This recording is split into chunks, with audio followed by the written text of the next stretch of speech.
In an increasingly isolated world, the value of kindness can sometimes get lost. And that loss is no more prevalent than in the workplace, where empathy for coworkers can sometimes fall short. But joining the conversation now is Amy Summers, whose new book argues kindness in the workplace is more than just the right thing to do, but it's also the profitable one. Amy, welcome back to ARC Seattle this morning. Thanks for having me back on. Of course. So many younger workers say they don't feel respected or heard in the workplace these days. Why is that?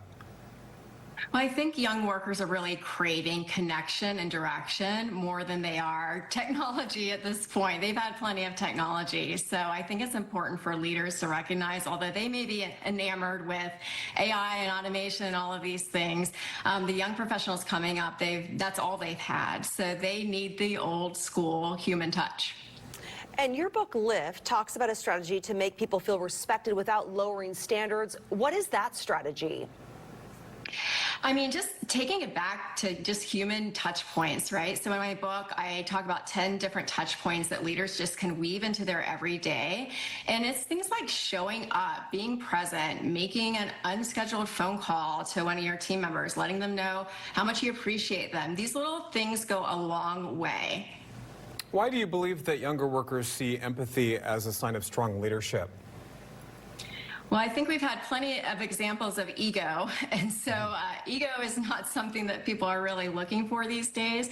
They are looking for some leaders that have a heart, that care about them, that care about their situation. I'm in New York City today in the middle of a blizzard, so I'm sure many people here in this city are working from home today. You know, it doesn't hurt for the boss or the manager to just make a few phone calls in these types of situations. Check in to see how people are doing.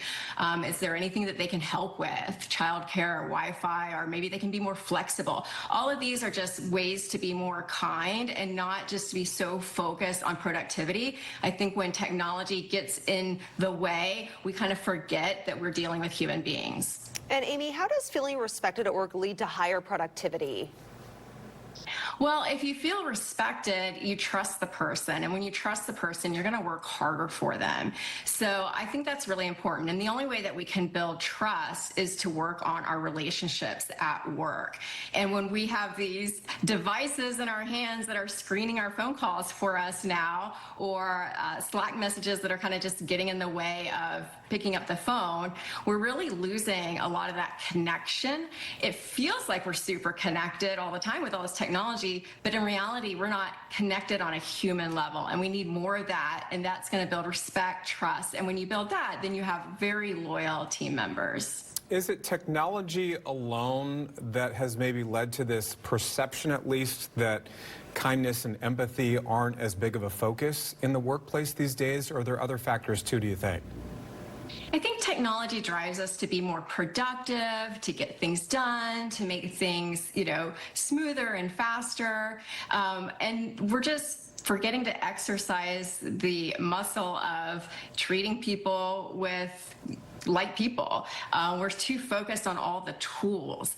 And so that's why I say we just have to balance it. Technology is great. We need it. It does make us more efficient, but it's not always about, getting something done. Sometimes it's about, finding out how someone did the project, asking some questions, learning something about it. And if you're a leader, maybe you'll learn something about the process from talking to somebody that'll help you improve and innovate on the next project. Yeah, you need that person-to-person engagement. For workers that might not be in management roles yet, how can they ask for some support or even mentorship without it feeling uncomfortable or awkward? Right. So asking someone to be your mentor can feel very awkward. It's kind of like asking someone on the first date to marry you, right? So it's a little awkward question to ask.